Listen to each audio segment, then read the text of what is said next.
video that hopefully will kind of give a better picture of what we've been doing and then pick up from there.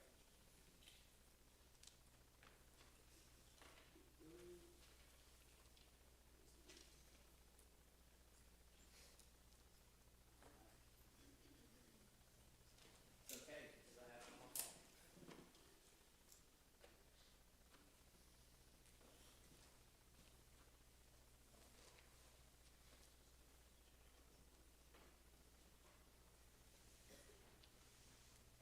You know, I think it died on the hotspot did. But now I'll try to play.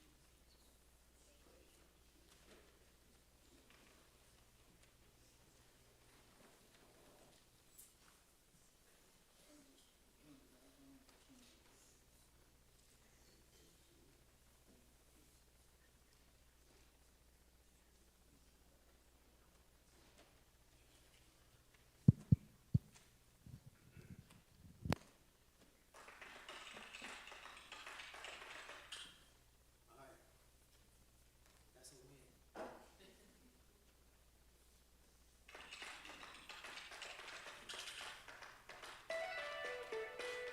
Did it turn off?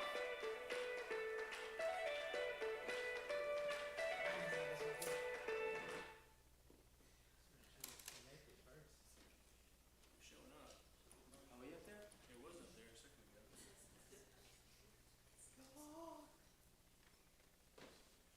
This is gonna fight me all over. There he is. Woo!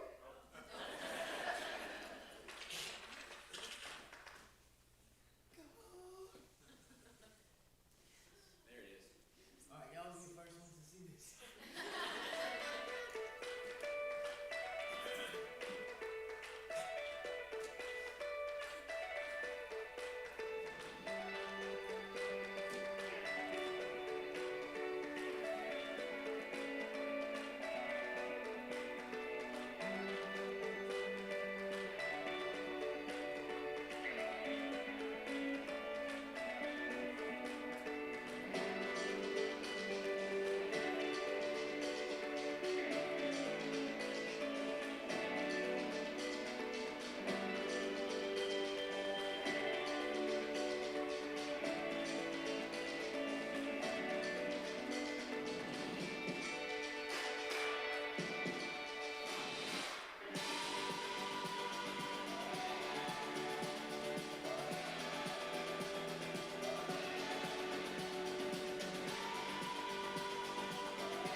So that is just to give a quick update of some of the stuff we've done just this last year, and I'm actually overwhelmed. Just that God's faithfulness to us is this song. I might not need it. My wife says I don't need it, but I just want to start by praying real quick. Can I pray real quick? I was like, they're not gonna say no. Dear Lord God, thank you just for being good, for the things that you start, bringing them to a finish. Even if we don't witness it, you invite us to participate, and we get to be tools and instruments of the Creator, and it is love, and it is a privilege bestowed on each and every one of us, not just in ministry, but in our day-to-day lives. Let us be cities on a hilltop. Let us point this world when they don't have eyes to see to what you've opened our eyes to see, Father. I thank you again. In Jesus' name I pray. Amen. Man, I don't want to get too emotional, but We started Common Ground in 2017. This is really fun because everybody doesn't know about Common Ground. So sorry, Ruggles, Traps, you guys, y'all gotta bear and hear this story again. So I graduated from UNA. We'll start there. I'm from Jasper, Alabama. Came up here for school to UNA. Played football. While I was on the football team, I got involved with campus outreach. We are a little brother across the river at Redeemer Presbyterian. Thank you guys for that as well. But we partner with Campus Outreach. We don't have RUF at UNA. We partner with Campus Outreach. And through that ministry, I was greatly impacted. I grew up in church. I thought I knew all the right things to say. I was intelligent. I was morally a little bit better than everybody else, enough to where parents wanted their kids to be like me, wanted me to hang around their kids and influence them. But I knew deep down in my heart the secrets that I kept, the things I did that no one saw, the things I got away with. But Campus Outreach, they took me down to the beach, and it's a 8-week evangelistic Bible training for college students. And I look back, and it was a greenhouse. It was a spiritual greenhouse where I went down for the first time in my life. I was in a space where my sins weren't fighting me constantly. And I didn't even know that till I got back from that space. That was a praise and a hallelujah. But a scary space for me was what I call my young life crisis. Grew up in church. I was the church boy. My family singing the church, both my grandfather's deacons. And while I was down at Beach Project, we had a fatherhood weekend where we talked about the love of the Father, the love of our Heavenly Father, and the way that that impacts the love that we understand, the love of our earthly Father and how that translates. I didn't have that. I had it in a very broken and messed up way. We all do because we're not in heaven in some ways, but I had it in a very broken and messed up way to where I didn't know it was wrong until some people in that ministry heard testimonies of my upbringing and said, that's not okay, and I'm sorry. And God didn't intend for it to be that way. But that also led me to this space of, in Matthew 7, the away from me, I never knew you. It led me to this place of my identity that I thought as a Christian being challenged for the first time. When I stood in front of God and I said, I do all these things for you, what would he say to me? I was convicted strongly that it would be a way from me that I never knew you, because I was doing those things to meet this moral standard, not because I knew who Jesus was and I was in love with him and wanted to serve him. And I didn't get left in that place. So oftentimes I would grow up and go to, I don't know if you guys are familiar with Hell House. Do they still do that? Y'all know what that is? Might be a Baptist church thing. I grew up Baptist church. So we would go, it would always be around Halloween too, spooky season, right? And we would go into like this haunted house kind of thing, but it was a Christian haunted house. And they would have a setup. They would take you to the pearly gates. You would stand in front of the book of life, and they would not find your name. And then they would direct you to another room.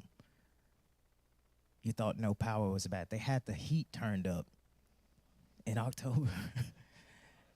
They had people touching you. They had all these different things that were supposed to be emulating hell and the removal from heaven in this space. And after that, I was very scared, you know?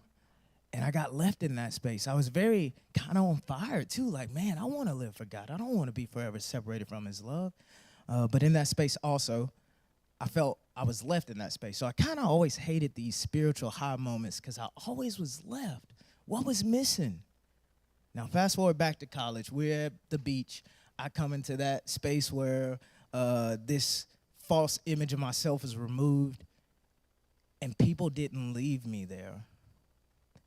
When I got back to school, they walked with me. They did life with me. They called me in my convictions. They showed me what was true. They began to raise me up in the gospel and the truth of life. That is the power that we all have. not just people in ministry, not just in Malaysia, not in West Florence, but right where you are, we have that same power. It is Christ in and through us to others. And it changes everything. It changes that 1% to 4%. It changes this world. And that's what we want to see. So, biggest encouragement, spend time with God, be in your word. So after that, Tom, these guys asked me to go down and lead. It's like, lead, bro. Like, I don't know if I'm ready for that. They're like, no. Everybody says that. You're ready. And I said, no, but you can put me in a room and I'll kind of like co-lead. I co-lead a room one summer. The next summer, they're like, all right, you leading, right? And I was like, yeah. That was, I could have led last year. I'm sorry, you were right. So I go back and I lead a room. They put this, man, I wish he was here. Y'all may know him. His name's Lee Mayhall. He's my best friend. He's my brother, best man in my wedding. I was his best man. His daughter's my goddaughter. But he was a private school pretty boy. This is from, looks, private school pretty boy. They put him on a team. He's a receiver. Oh, my God. Receivers are divas notoriously. And I'm just like, I don't know if I've ever passed judgment on somebody like this, but I was like, I know who he is, and I don't like him. Never met him. And they put that kid in my room. So I spent a whole year judging him. They put him in my room, and he barely could talk. He kind of like had a stutter. It wasn't because he had a stutter. It's because his brain is so brilliant that it couldn't keep up. His mouth couldn't keep up with his brain. He's brilliant. And somehow that just removed the walls. And he was fun, and he was loving, and he was gentle, and he was patient. He was all these things that I naturally didn't have in a friend. When I would be combative, he would just kind of like laugh and have fun with me instead of fighting back with me. I didn't understand it at first, but his loving spirit won me over. That relationship I built with him at Beach Project, left from there, kind of lit a fire at the on the football team when we came back. A few of us were, a little island of us were believers, and we loved God, and the team saw that. We go to war for each other at practice, anywhere. But that relationship with Lee was built even more through discipleship, through those guys at Campus Outreach. And they just loved on us. They called us to manhood. They showed us what that looked like. They walked that out. They were honest when they weren't walking that out, and invited us to call them out in spaces as well. They were men of honor, and I'm faithful for them in our lives. And all of that story to say, without that, we would not have common ground. Lee went to cross-cultural missions. At the time, a lot of friends going to New Zealand, going to Australia, Europe, England, and I think it was 2015. I don't know if you guys remember, but the nation had been put very much, everything was recorded and being put out there. And for whatever reason, there seemed to be a agenda of division just in people. Just spiritually, there was just this place of like, we're going to put this here and people are going to fight at each other. And there was a divide. And in that space, Will Trapp and some of the other people at leadership at our church in Redeemer was like, we see the relationship you guys have. What's stopping you guys from starting to work over here in our community to bridge the gap, to give to those in the margins? And I actually was like, no, I grew up in that, and I've been living my whole life to get away from it. And they were like, okay, we hear you out, but let's see where this goes. So there was an organization that Lee worked for in Cross Cultural Project. He didn't go across seas. During 2015, the turmoil of the nation was high, and they started doing projects in marginalized communities and urban ministries. So down in Montgomery, Alabama, there's Common Ground Montgomery. It's been established like, I think, almost 20 years as of last year. And he went down there and served, and I wish he was here to tell it. It's so beautiful. But it's like, I grew up very privileged. I grew up private school. And when I got down there, I went down expecting to save people, to serve people, and to do all these things. And when I got down there, God showed me that I was being made more of him was glowing in who these people are and their needs and their need for him because of their needs that I had never understood because I'd never needed anything. And he was like, in that space I wanted to be because I found God in there. And so he came back. He was graduating, getting married. There were these pressures building up. And he's like, oh, my gosh, I want to do that, but I don't want to start that because I don't want to fail. When you're young, I don't know why, but I guess it's just the fear of failure. But you're like, I'm not going to start something and fail. I just got out. But we're supposed to. We actually should. You're young. You got more space and time. But he wanted to do it. So we called Common Ground, Montgomery. Guys, we want to do this. What would that look like? And I'm like, this is not going to happen. And they were like, we've been praying for 6 months about expanding here in our community or helping someone else do this similar work where they are. Let us talk to the board. They talked to the board the next day. They were like, we want to do this. And I was like, okay, so you're doing something. And I know that these things cost money. And we were like, well, it's going to cost $100,000 to do this the first year. And I was like, that's my ticket out. I didn't say that out loud. I was just like, that's my ticket out. I knew this wasn't going to happen. I had to raise $1,500 for Beach Project. Barely could do that. No way we're getting this done. But just like that video kept saying the truth of the matter is none of us. It's all God's. And that's what he's been showing me through this over and over. And through that process was one of the biggest. And we began to fundraise. Different people that love God had began to sit down and hear what we wanted to do in our community. And what we want to do is raise Christ-like leaders. And we want to do that through dwelling and walking. Life on life. That's the model. You go and you be. And in the turmoil of life, in the highs and lows, we preach Christ crucified. We have that joy. We share, we sit, we grieve, we love, we correct. And it is in that space that we've been able to stand. Now, the practical ways in which what that looks like, we have programs. We have to have programs because we serve a community, and we do that by serving our children, our youth. The youth are the heart of a community. We'll see people rally around children, policies, politics, agendas, people for the sake of children. So we are targeting the heart of our community by serving our youth. They are the future. And we do that by having an after-school program. I'm going to give y'all a break from me and invite Ms. Taylor up to tell y'all about after-school program, what that looks like. Thank you. So my name's Taylor. I came to Common Ground through the UNA social work department.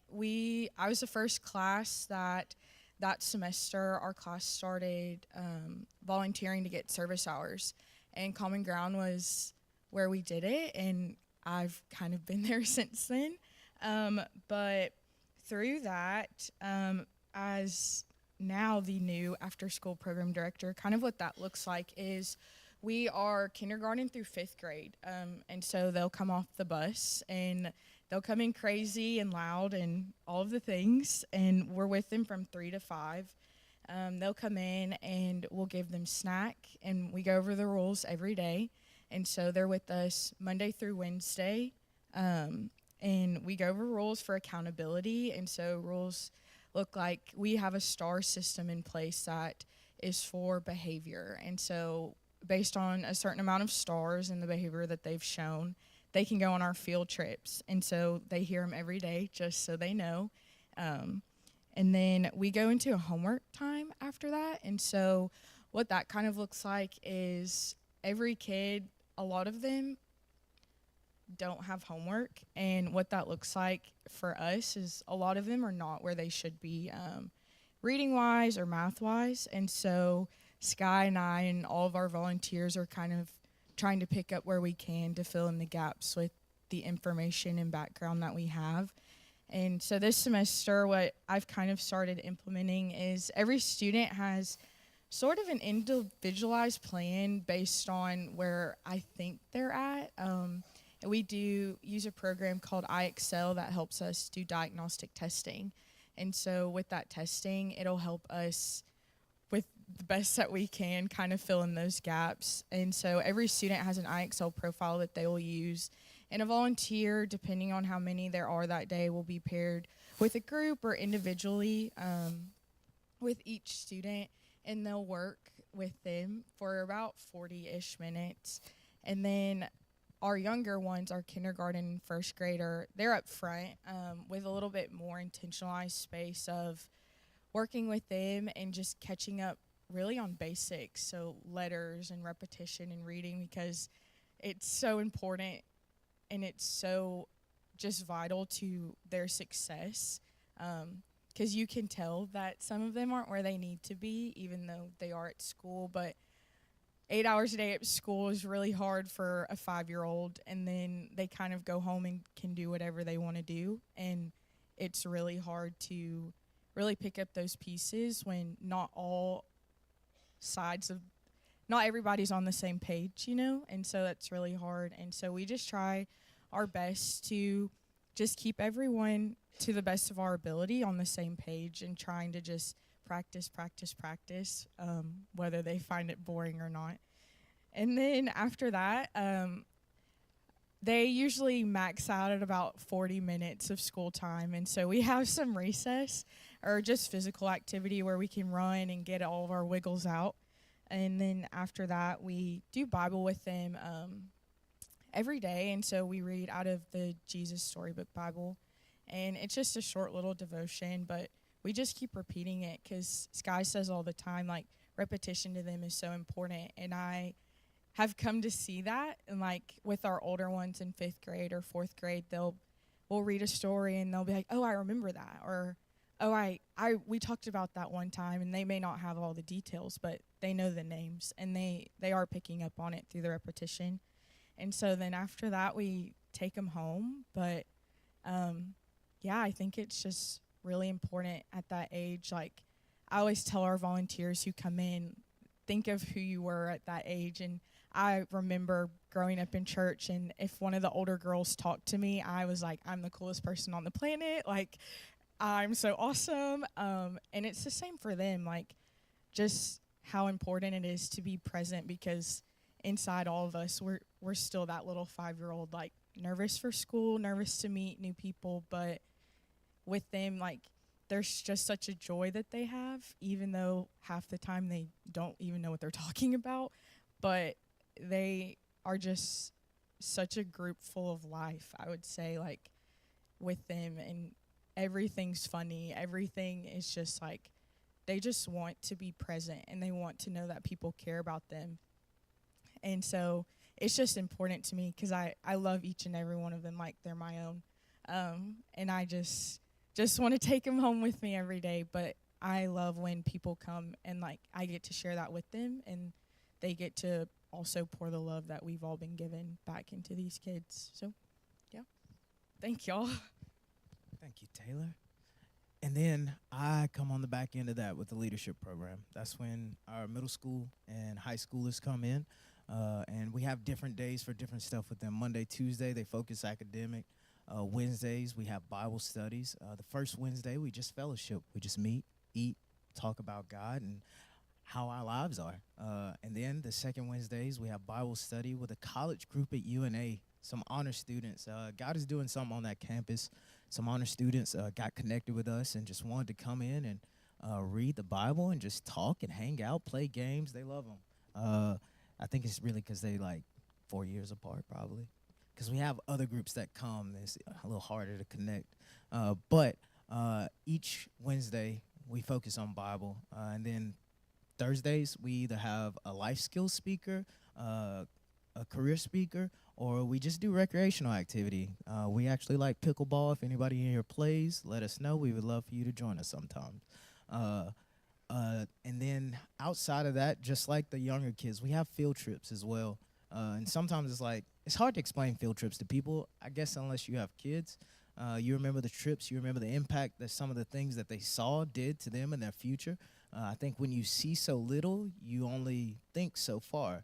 And I think us having these field trips allows the mind to wonder more of what could I be, or what could I do, or how do I obtain. But if you never see these things, you may never get to that point. So that's always a hard thing for me to express, but I think some of you would understand it. And like Taylor was saying about the academic days that we have, we stress that because there's a miss. How many of y'all go home and do homework or remember going home and doing homework? Show of hands. Yeah. Now, how many of y'all parents remember going to do homework with your children and not knowing what they are teaching? Okay. Yes. So that is a possibility of something all of our kids are going through. Also, there's a real possibility that some of our kids' parents aren't home to help them, and there's probably a possibility that some of them aren't just doing what they should be as parenting. But we don't want our kids to suffer for that. So we want to create a space that is proactive and positive towards their education because it is a means in this world to good ends if we take care of and nurture that. So that is very important. And I want to kind of plug the Ruggles. They probably didn't want me to do this, but they've been like building bookcases for us, and we need those for all the books that the kids love to read. But they do love the bookcases. Thank y'all. Another thing, once we finish our week, they have incentive as well with the star charts to build their behavior and character to earn different things, prizes. Really, the field trip is the goal. We still hang out.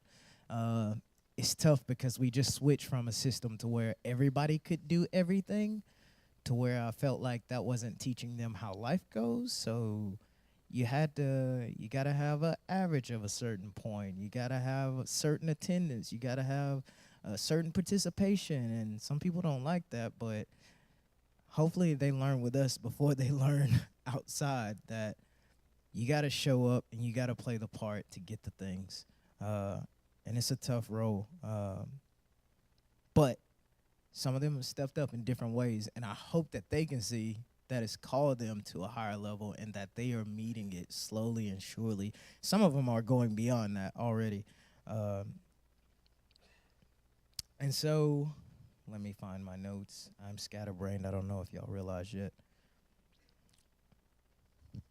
Rusty, I'm on time. A little too far, huh? Okay, I'll be quick. Okay, so in closing, I'll keep it quick. Every ministry has needs, and our greatest need is for prayer for our staff, for wisdom and guidance and direction with the organization, with our resources, and with the relationships that God has trusted us with. Prayer for the people that we serve and their hearts to be softened and open to the gospel. And of course, every ministry needs finances. So prayer that God would continue to provide. He's been so faithful all this time to provide for us. And that leads me to a giving opportunity. I'm so thankful for what individuals and this church has done in partnership with us, and I'd be remiss if I didn't share this. We have an amazing opportunity. One of our donors has shared that he would match, him and his family would match up to $75,000 of any new donation through this year. So it is a way to make that donation double. Prayerfully consider partnering with us. And if there's anything that I didn't say, y'all know how to get to Rusty and Gail, and they know how to get to me. And if you just want to pop up at Redeemer on Sunday, I'm usually there too. And again, I want to thank you guys so much. I really wanted to get that back on. Can we get that back on? Because I want to share a testimonial video. We talking about what we're doing, but I want to share with y'all from one of their perspectives what they have experienced at Common Ground. I'm so sorry for going over the time. I don't know if y'all could tell. I could talk forever.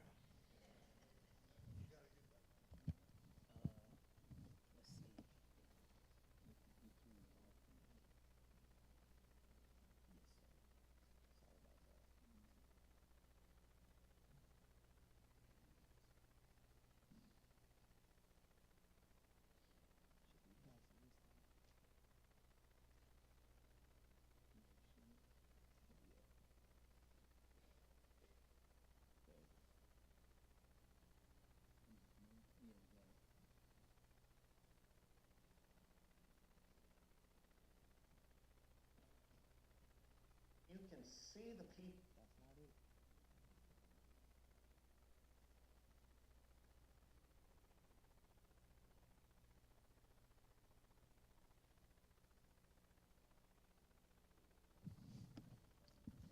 My name is Marcus, and this is my story.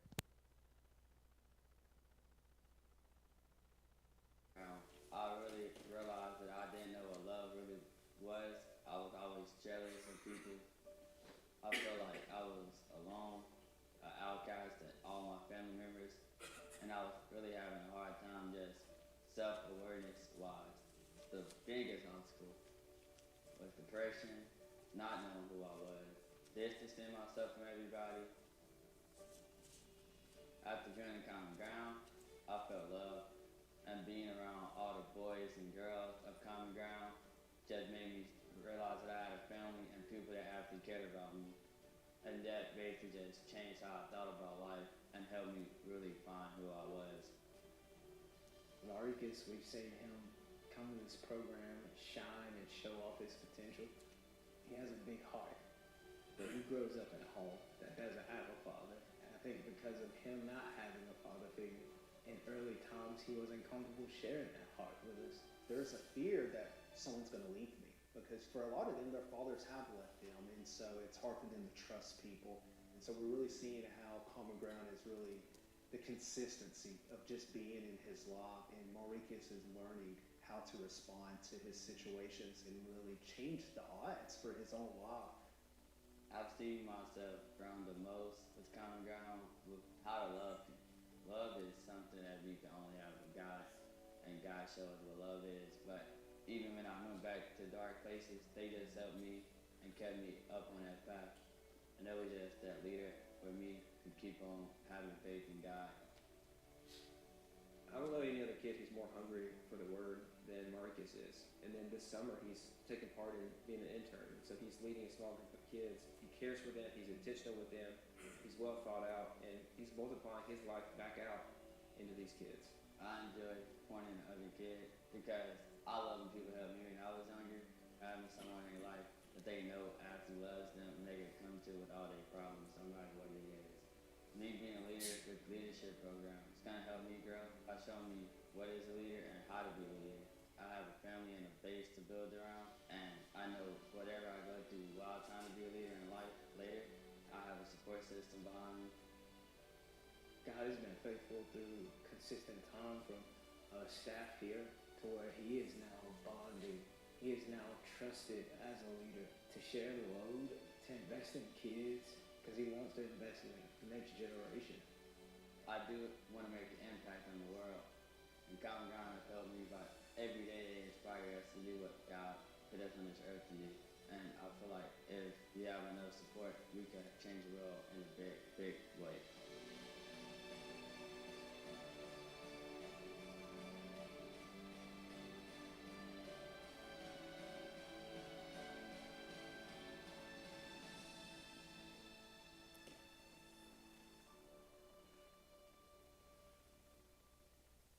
Thank y'all.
testament to God's people, the church as a whole, to see them come and be, and not just come and do some come, it builds a relationship with truth and these things we're preaching. Well, Pastor, will you pray for Common Ground? Absolutely. Absolutely. It'd be my pleasure. Let's pray. Father, we do praise you for this ministry that is so vital in our community. We do ask that you would supply the resources that they need. You own the cattle on 1,000 hills, and so you can supply them exactly, Father. The finances that they need, the volunteer labor that they need. And so we do pray, Lord, that they would continue in this steadfastly, that they would put their hands to the plow and not look back, for the sake of your kingdom, for the sake of these children. How beautiful it is, and we do remember the Lord Jesus feeling children, to suffer the little children to come unto me and forbid them not, for such is the kingdom of God. And so we do ask, Lord, that you would bless this ministry, that you would multiply these ministries from Montgomery to the Shoals area to other places. So we do pray, Father, we do see a great reformation in these communities, and we do pray this for